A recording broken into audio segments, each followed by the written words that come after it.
목사, 장로, 집사. 여러분은요? 여러분은 직분자 아닌가요? 실제 하나님께서 우리 모든 사람을 하나님의 제사장으로 불렀습니다. 모든 사람을. 우리는 하나님의 제사장과 일꾼으로 부름받은 거죠. 단순히 구원으로 끝나지 않고 하나님의 일꾼으로 부름받은 것은 목사뿐만 아니라 모든 성도들이 하나님의 일꾼으로 부르심을 받았다고 하는 것입니다. 오늘 바울은 실은 자기의 이야기를 하고 있지만 자기의 이야기를 하는 것이 아니라 모든 성도를 대표해서 모든 직분을 대표해서 자기가 하는 모델로 자기를 예를 들어서 오늘 설명하고 있는 내용입니다. 그러므로 이 말씀은 바울의 직분에 관한 것이 아니라 모든 성도들에게 우리가 기억하고 지켜야 될 말씀으로 오늘 우리에게 주고 있는 내용입니다. 오늘 바울은 자신을 뭐라고 소개해요? 우리는 그리스도의 일꾼이요 하나님의 비밀을 맡은 자로 여길지어다. 오늘 모든 성도들에게 주신 직분이 뭔가 하면은 그리스도의 일꾼으로 부름받았고 또 그 다음에 하나님께서 계시하신 그 비밀을 맡은 자, 내가 그 말씀을 받았기 때문에 증거하는 자로 모든 자가 부름받았다고 우리에게 이야기를 합니다. 근데 실은 직분자로 부름받았기 때문에 바울은 이것으로 끝나지 아니하고요. 이 직분을 받은 것을 수행하는데 너무나 많은 어려움이 있습니다. 가장 어려운 뭘까요, 여러분? 여러분이 하나의 직분자로서 부름받아서 신앙생활 하면서 가장 어려운 점이 뭘까요? 바울에게 있어서 어려운 점은 성도들에게 비판을 받는 것이었습니다. 오늘 여기에 이전에 뭐라 그래요? 너에게나 다른 사람에게나 판단받는 것이 내게는 매우 작을지라도 뭔가 판단을 받고 있었어요. 우리 한글 성경은 판단인데 여러분 원어는 뭐라 그래요? 저지, 비판입니다. 그런 직분을 행하다 보니까는 항상 비판을 받는 거예요. 그래서 그것 때문에 많은 직분자들이 실제 실족하게 되고 그 사역을 그만둔 경우도 많습니다. 그게 뭐 집사직을 감당하든지 권사의 직분이라든지 어떤 직분이든지 우리는 그 일을 감당할 때 사람에게 칭찬을 받으면 괜찮은데 오히려 우리가 비판을 받거나 어떤 그들과 어떤 이렇게 인정을 받지 못하거나 우리 그러면은 마음속에 우리가 너무나 상처가 되고 속상해. 그래서 직분을 그만두고 싶은 우리가 충동을 느끼고 어떤 실제 직분을 그냥 놔버리고 그런 사람들도 있습니다. 그런데 오늘 바울은 단순히 직분을 행하는 것 때문에 비판받는 것으로 끝나지 아니합니다. 그는 조금 더 나아가서 10절 이하에 어떤 사연가 보실래요? 우리는 그렇기 때문에 어리석으나 너희는 그리스도 안에서 지혜롭고 우리는 약하나 너희는 강하고 너희는 존귀하나 우리는 비천하여 바로 이 시간까지 줄이고 목마르고 헐벗고 매맞으며 정체가 없고 그 다음에 13절에 비방을 받고 내가 만물의 찌꺼기같이 되었도다. 단순히 교회에서 직분을 인정받지 못하는 것으로 끝나지 아니하고 실제 교회 내에서도 세상 밖에서 계속 어떤 어려움과 핍박을 당하고 있는 바울의 모습을 소개합니다. 근데 이게 실제는 성도의 삶이라는 거죠. 만약에 우리가 하나님 부름받은 일꾼으로서 세상과 부딪히지 아니하고 우리가 그들의 멸시를 당하지 않고 버림받지 아니한다면 뭔가 우리는 직분을 행하고 있지 않는 것 똑같습니다.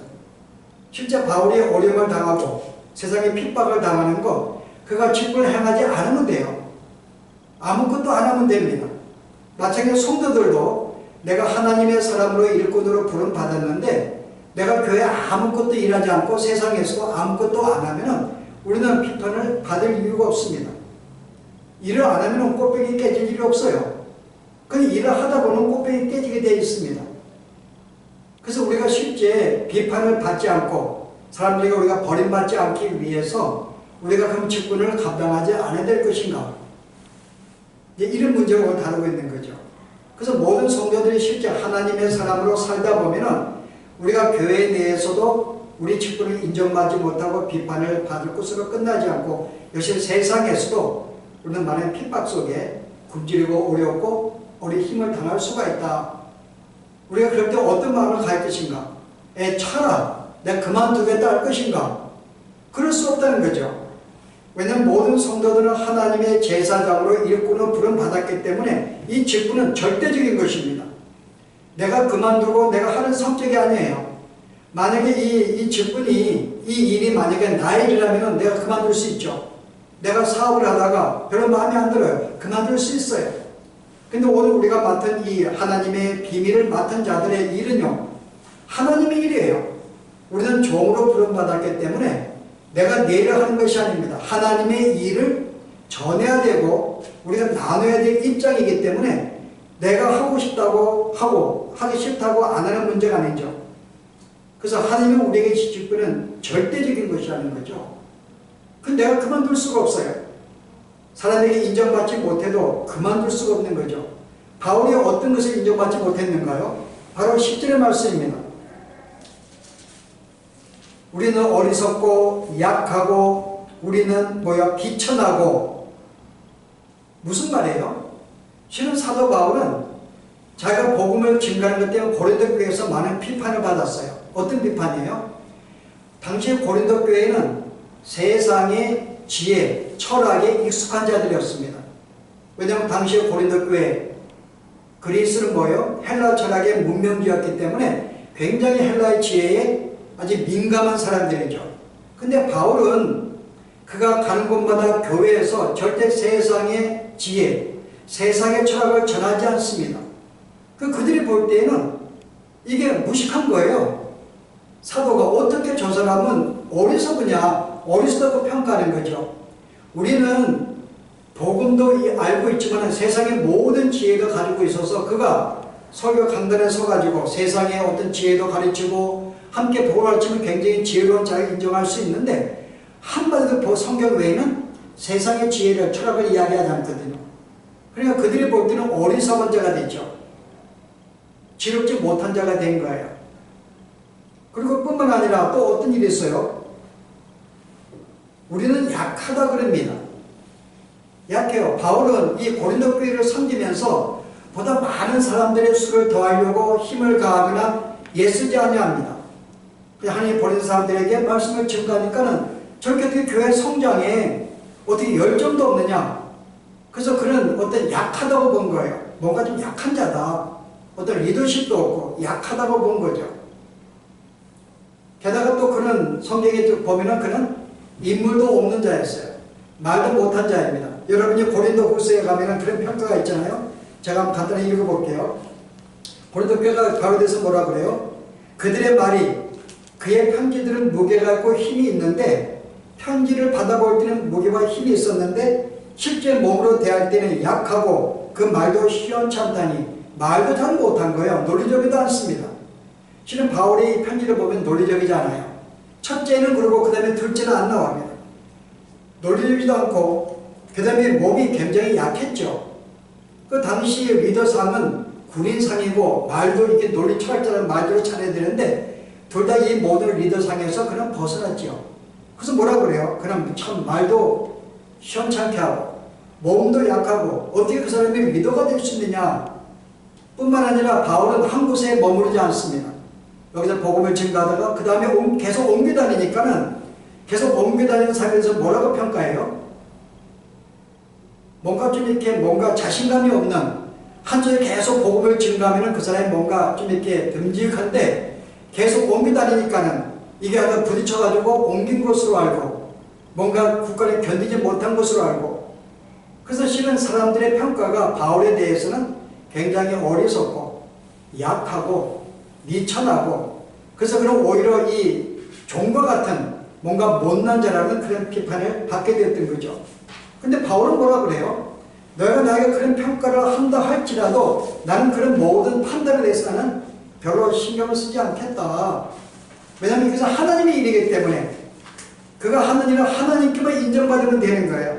내가 사람에게 뭐 인정받고 싶어서 뭐 아첨을 한다든지 하나님 말씀의 복음을 내용을 바꾼다든지 그들이 듣기 좋은 말을 한다든지 그럴 필요가 없는 거죠. 그러나 하나님의 종이기 때문에 하나님에게만 잘 보면 되는 거죠. 사람에게 뭘 잘 볼 필요 있는가요? 그래서 너희가 나를 뭐라고 평가하든지 나는 별로 신경 쓰지 않아. 모든 사람이 다 문제가 있고 어리석고 정확한 판단 속에 있지 않냐는데 너희가 나에게 평가를 한들 나는 거기에 별로 신경을 안 쓴다 그 말입니다. 여러분 이 마음 배울 필요가 있어요. 어떤 사람은 굉장히 예민해가지고 성도들이 나에 대해서 뭐라고 평가하면 굉장히 예민합니다.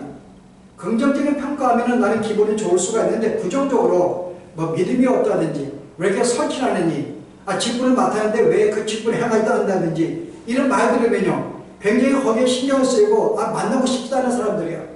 보고 싶지 않죠. 심하면 교회를 떠나버립니다. 근데 바울은 뭐 거기에 왜 신경을 써? 우리가 하나님의 종이지 내가 내 일을 하는 게 아닌데 하나님의 일을 하는데 내가 담대하게 복음을 증거하면 주님이 기뻐하는데 사람들이 뭐라 그러든 그건 나에게 별로 신경 쓰지 않아. 그리고 자신도 자기가 무엇을 하는지를 자기도 판단하지 아니한다고 이야기합니다. 내가 그렇게 못났을까? 내가 그렇게 부족할까?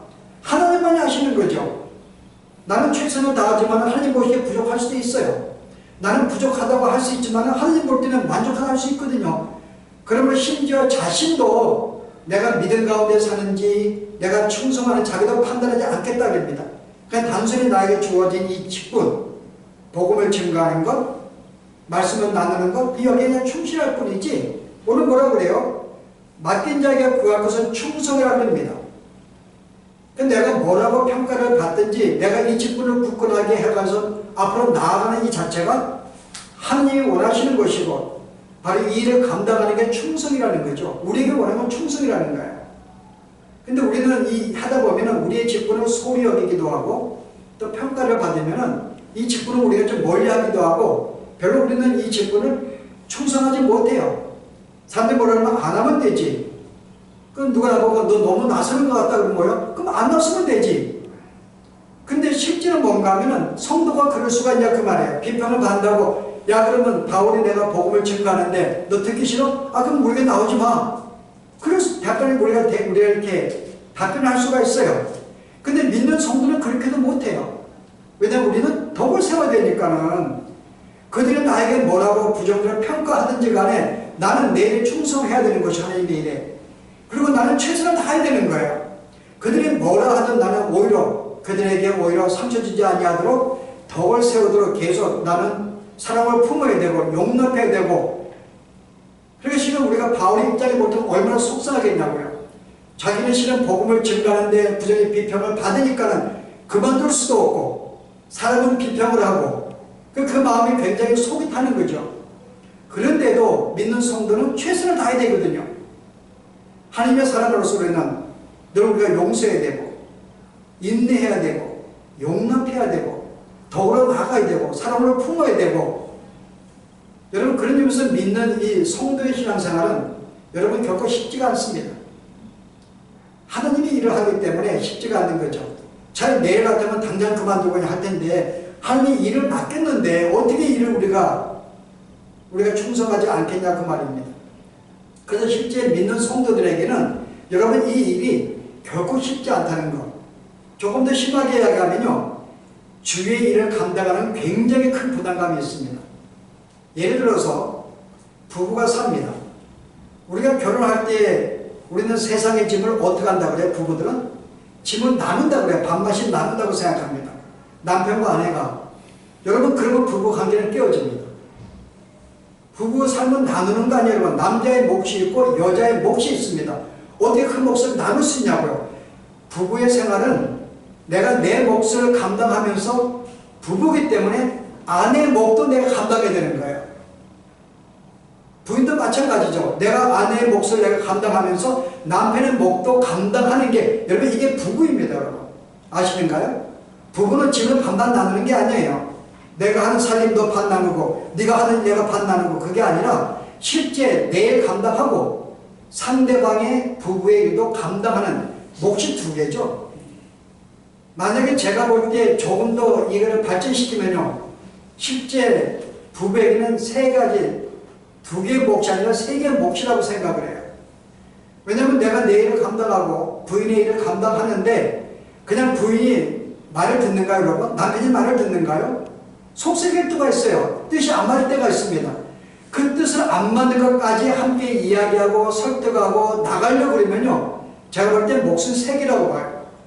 혼자면은 내 몫을 하나만 감당하면 되는데 부부 생활을 하다 보면은 상대의 몫도 감당해야 되고 또 서로 부딪히는 가운데서 하나로 만들어가는 과정 속에 그 문제도 또 짊어져야 되니까는 엄밀하게는 세 개의 몫을 감당하는 게 부부 생활이 아닌가. 여러분 이거 인식하지 못하면 싸움밖에 없습니다. 너 왜 내 설거지 함께 왜 도와주지 못해? 아니 함께 부부가 돼서 함께 설거지 도와줘야지. 함께 밥을 해줘야지. 그러면 이제 싸움 나는 거죠. 여러분 교회 생활도 마찬가지입니다. 여러분 교회 생활은 나에게 주어진 직분을 내가 감당을 100% 충성 감당해야 돼요. 그러면 상대방의 직분은요. 함께 내가 또 섬겨줘야 돼요. 여러분 상대방의 그 직분을 잘 감당하도록 함께 그 모든 짐을 내가 함께 나눠줘야 되는 것이 이게 여러분 성도의 일입니다.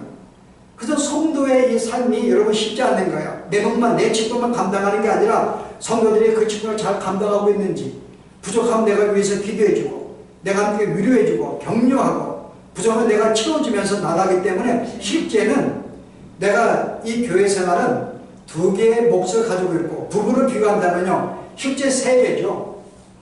성도가 나하고 뜻이 안 맞을 수가 있기 때문에 그것까지 비유도 맞춰야 되고 설득도 시켜야 되고 권면도 해야 되고 그러니까 실은 성도가 우리의 직분을 감당하는 것은 엄청난 우리가 세 개의 몫을 감당하는 것이다. 그건 결코 쉽지가 않죠. 게다가 핍박까지 드려야 되고 세상에 나가면 핍박까지 당해야 되고 버림까지 받아야 되니까요. 근데 고린도 교회는 어떤 문제가 있었어요? 고린도 교회는 여러분 뭐가 있었어요? 그들은 오히려 예수는 말미암아 그는 지혜로웠고 10절에 뭐라 그래요? 너희는 지혜로웠고 너희는 강하였고 너희는 존귀하였고 너희는 왕노릇하였다고 이야기합니다. 아니 원래는 뭐예요? 실제 이게 바로 고린도 교인들의 직분상이었어요. 신자상이었죠. 그들은 뭐예요? 예수를 믿으면 다른 사람보다는 잘 돼야 된다 라는 생각이 있었어요. 다른 사람보다 지혜로워야 된다. 다른 사람보다 우리 한 모든 일이 형통해야 되고 병도 안 걸려야 되고 더 강건해야 되고 왜냐하면 예수 믿고 복을 받으니까는 세상인에 비해 다른 사람에 비해서는 뭔가 나아야 한다는 거죠. 그들보다 우리는 더 지혜로워야 돼요. 밀어나면 안 됩니다. 그들보다 우리가 더 강해야 됩니다. 더 우리가 존귀한 자리에 서야 되는 거예요. 그 실제 이게 고린도 교회 문제였어요. 나는 너보다 바울에게 배웠기 때문에 뭐야? 아볼로에게 배웠기 때문에 나는 너보다 더 나은 사람이야. 나는 더 존귀해 너보다. 그래서 고린도 교회는 어떤 신자상인가 하면은 예수를 믿게 되면 보다 다른 사람보다 훨씬 존귀하고 지혜로운 삶을 살아야 되는데 그렇지 못한 자에 대해서는 그때 비판한 거죠. 나는 너보다 존귀하고 나아. 너는 그거밖에 안 돼? 그리고 실제 이 파가 4개가 나눠가지고 서로 자기가 추구하는 파가 더 지혜롭고 더 존귀하다고 생각하고 그렇지 못한 자를 계속 비판했던 거죠. 이게 이들의 모습이었어요. 실제 바울은 그렇게 이야기 안 합니다. 너희가 지금 이 복음을 너희가 제대로 이해하지 못하고 있구나. 너희는 실은 성경적이지 못한 이 성도상을 가지고 있다는 거죠. 성도는 나보다 더 나아? 내가 슬기로워? 그 너희가 왕노릇하고 있다고? 나는 그렇지 않는데 원래 성도는 뭐예요? 모르는 미련한 사람들, 미천한 자들이 부름받아서 하나님의 은혜로 살기 때문에 실제 우리는 보잘것없는 존재들이라는 거죠. 실제 우리의 주님이 이 땅에서 어떻게 사셨는데요? 여러분 요한복음의 15장에 보시면 20절에요. 주님이 어떤 삶을 사셨는데요? 내가 너희에게 종의 주인보다 더 크지 못한다 한 말을 기억하라. 사람들이 나를 핍박하였은즉 너희도 박해할 것이요 내 말을 지켰은즉 너희 말도 지킬 것이라. 뭐라 그래요? 종은 주인보다 크지 못해. 예수님 말씀이 나는 주인인데 내가 이 땅에 살면서 버림받고 멸시받고 내가 공격을 당했다는 거죠. 내가 박해를 받았어. 주인이요. 주인이 박해를 받았는데 하물며 너희가 뭐냐? 너희가 핍박을 당하지 받자니 이거 말이 안 되는 거지. 주인이 당했으면은 내가 속한 자라면은 너희는 나보다 더 많은 업신여김을 당해야 되고 핍박을 당해야 되고 어려움을 당해야 된다는 거죠. 이게 오늘 바울의 생각에 신자라는 것이 우리 주님이 이 땅에 살 때에도 모든 자에게 멸시당하고 박해를 받고 어려움을 당했는데 마땅히 성도들도 우리가 그리스도 사랑을 부름받았다면 주의 일꾼으로 부름받았다면 우리의 삶 자체가 주님과 똑같이, 아니 더 심하게 너희는 박해를 받아야 되는 것이고 어려움을 당해야 되는 것이고. 그래서 오늘 바울이 오늘 뭐라 그래요? 나는 헐벗고 굶주리고 매맞고 정처가 없고 내가 비방도 받고 세상에 내가 찌꺼기같이 되었다 라고 이야기합니다. 여러분 고린도 11장 가면 그가 핍박받는 걸 쭉 이야기를 해요. 근데 이것은 마땅하다는 거죠. 주님이 주인이 이러는 걸 당했기 때문에 마땅히 성도들도 이렇게 당하는 것은 마땅하다고 하는 거죠. 이것은 바울이 너희가 예수를 믿으면서도 복음을 제대로 이해하지 못하고 있고 특별히 그것 때문에 성도의 상에 대한 잘못된 상을 가지고 있는 거죠. 우리 예수 믿기 때문에 문제도 안 만나야 되고 뭔가 번성해야 되고 잘 돼야 되고 인정도 받아야 되고 존귀되고 더 지혜되고 이 생각 자체가 잘못되었다 그 말입니다. 우리는 보잘것없는 존재라는 거죠.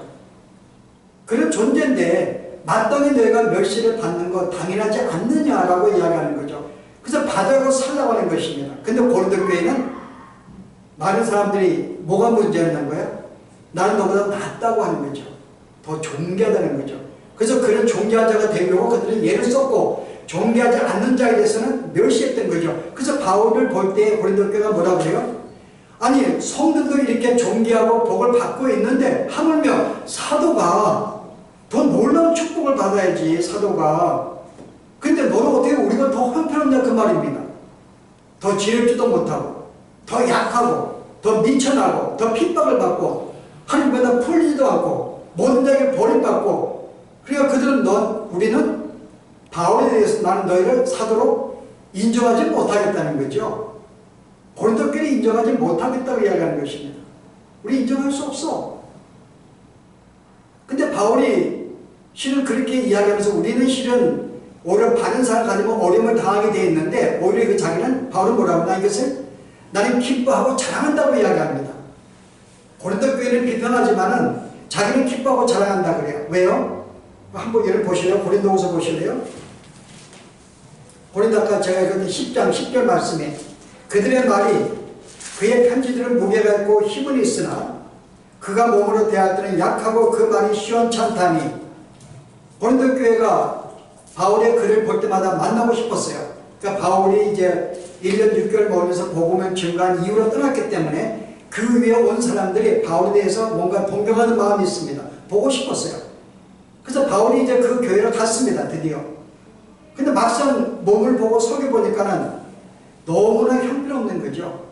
우리가 외계인 보면 눈도 잘 보이지 않고 머리는 대머리에다가 키도 좁고 이게 외계인이 나와 있는 그의 모습입니다. 진짜 우리가 별 볼 일 없는 자를 보였죠. 말도 별로 속여도 죽을 수 없다 그 말입니다. 근데 바울이 그 말을 듣고 뭐라고 그래요? 여러분 12장에 그 말을 듣고 바울은 우리에게 이런 말을 합니다. 9절 말씀 보세요. 나에게 이르시기를 내 은혜가 내게 족하도다.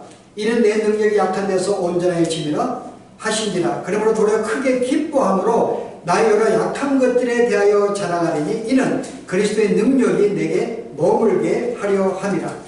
그럼 내가 그리스도를 위하여 약한 것들과 능력과 궁핍과 박해와 공고를 기뻐하노니 이는 내가 약한 그때에 강함이라.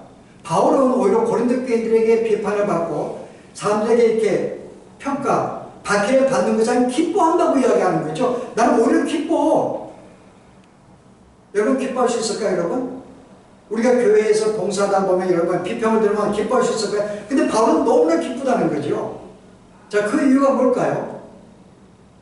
바울이 이렇게 말합니다. 그래, 너희가 볼 때 내가 만약에 훌륭한 너희가 기대한 대로 훌륭한 리더라고 하자. 말도 참 차기도 잘하고 내가 모양도 구리는 것 같이 아주 늠름하고 그럼 내가 만약에 설교를 한다 하십시다. 그래서 사람들이 감동을 받아요. 그럼 안성규 목사님 뭐라고 평가할까요? 야, 저 목사님이 진짜 설교도 잘하고 저렇게 참으로 모든 게 매너도 있고 저렇게 멋있으니까는 우리가 이렇게 사람들이 좋아하고 설교를 좋아하지. 그래서 교회가 부흥하는 거야. 자, 그러면 제가 어떻게 돼요? 칭찬을 받죠. 저는 존귀하게 돼요. 영광을 받아요. 그럼 우리 주님은요? 우리 주님은 나로 말미암아 가리워진다는 거죠. 모든 사람이 나만 칭찬하는 거예요.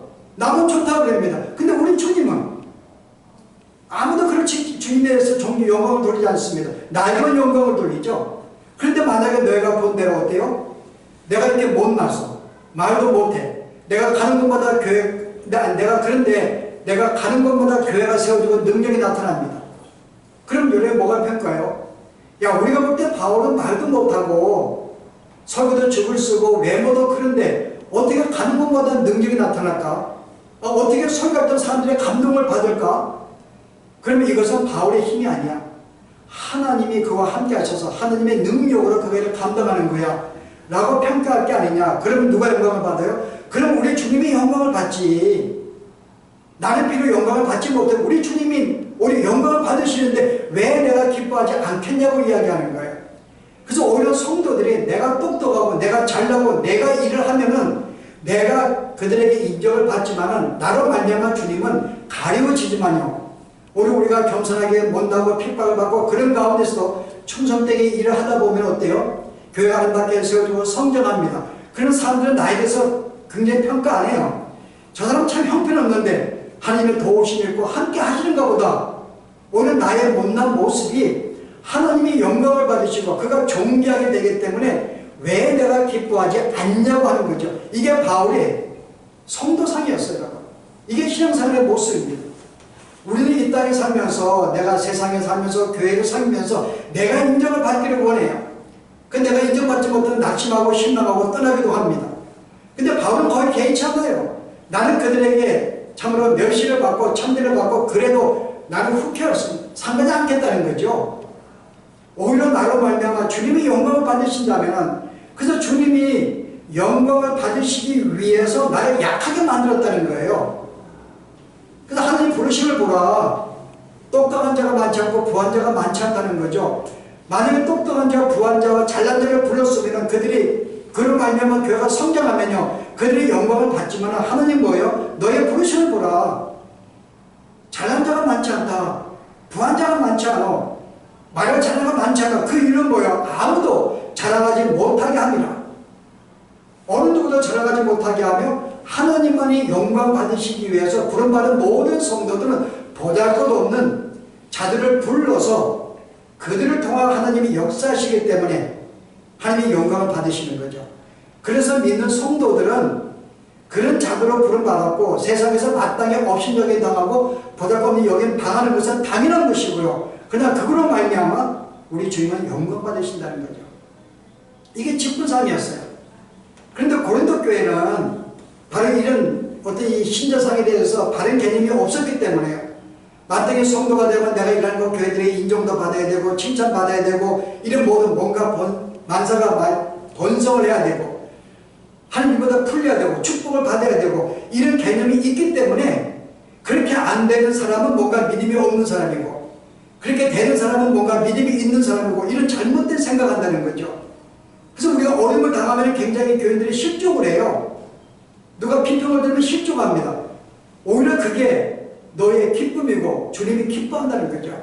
그래서 바울은 내가 사람들에게 평가하는 거 그거는 내가 신경 안 쓰다는 거죠. 그게 나에게 별로 중요하지 않아요. 오늘 내가 주 앞에 충성하는가 주님이 기뻐하는 게 초점을 살았다는 거죠. 그래서 오늘 우리가 모든 성도들은 하나님의 사람으로 부름받았어요. 우리가 주의 일꾼으로 부름받았어요. 단순히 우리가 성도로 부름받는 것이 아니라 일꾼으로 부름받았어요. 하나님의 비밀을 맡은 자로 부름받았습니다. 여러분이 아무것도 안 하면 욕드릴 필요 없죠. 힘들 필요 없습니다. 그러나 그것은 주 앞에 충성하지 않는 거죠. 비록 내게 맡긴 직분이 비록 적은 직분이라 할지라도 나에게 맡겨진 것 내가 이 일을 감당함으로 말미암아 오히려 하나님이 영광 받으시고 그래서 우리는 충성을 해야 되는 거죠. 그래서 바울이 우리에게 마지막에 뭐라 그래요?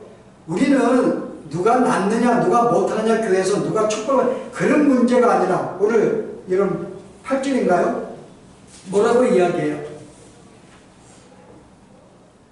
우리가 너희와 함께 왕노릇하기 위하여 참으로 왕이 되기를 원하는 실제 믿는 성도는 이 땅의 왕들입니다. 하나님의 자녀들이에요. 그 나는 너희와 진짜 이 땅에서 왕노릇하기 원해. 근데 누가 바울이 혼자 아니요 바울은 자기 혼자가 아니라 우리가 너희와 함께라고 이야기합니다. 우리가 함께라는 거 성도는 함께예요. 누가 잘나고 못나고 그런 관계가 아니라 함께라는 거죠. 동등하다는 거죠. 여러분 에베소 여러분이 그 2장에 보시면은 바울과 이방인에 대해서 바울이 뭐라고 이야기를 해요? 너의 부르심을 뭐라 그래요? 내가 전에 이방인이었는데 뭐라 그러죠? 제가 읽어볼게요. 너희는 그리스도 밖에 있었고 이스라엘 나라 밖의 사람이라 약속의 언약들에 대하여 외인이요 세상에서 소망도 없고 하나님도 없는 자이더니 이제는 전에 멀리있던 너희가 그리스도 예수 안에서 그리스도의 피로 가까워졌느니라. 16절에 보세요. 십자가로 이 둘을 한 몸으로 하나님과 화목하게 하려 하심이라. 18절에요. 이는 그로 말미암아 우리들이 한 성령 안에서 아버지께 나아감을 얻게 하려 하심이라. 그러므로 이제부터 너희는 외인도 아니요 나그네도 아니요 오직 성도들과 동일한 시민이요 하나님의 권속이라.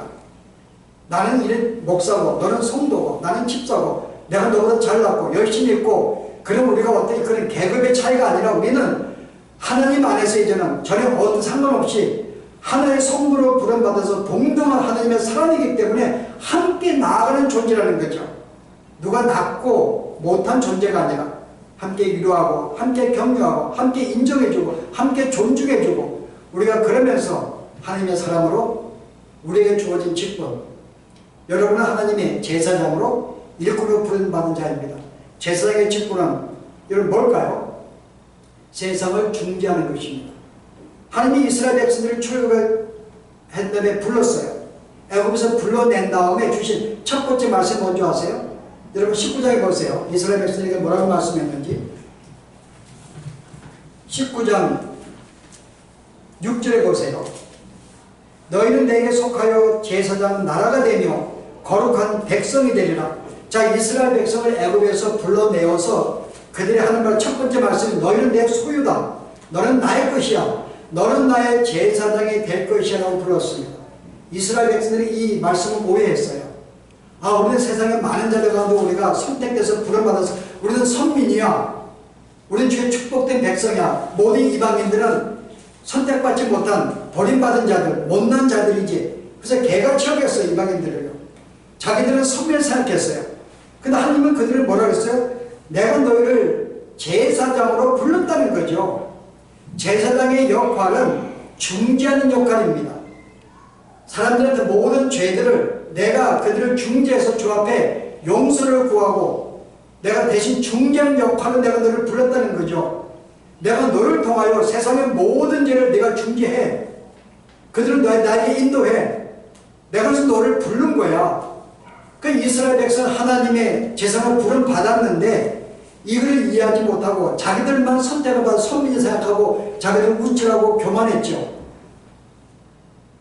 실제 우리가 제사장을 부른 이유는 뭐예요? 세상을 중재하기 위해서 부른 것입니다. 그래서 우리의 몫은 교회뿐만 아니라 세상에서도 제사장으로 하나님께로 인도하고 그들의 죄를 중재하는 자로 부름 받았기 때문에 이 일을 안 할 수도 있고 할 수도 있어요, 여러분.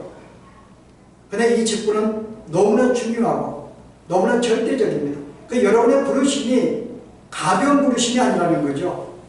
우리가 하나님의 정말 능력의 존귀 하나님의 그 사람으로 일꾼으로 부르면 이 직분이 얼마나 존귀한 줄 알고 이 직분에 감사하시면서 여러분 충성하시는 우리의 삶이 되길 바랍니다. 기도하십시오. 은혜로우신 하나님,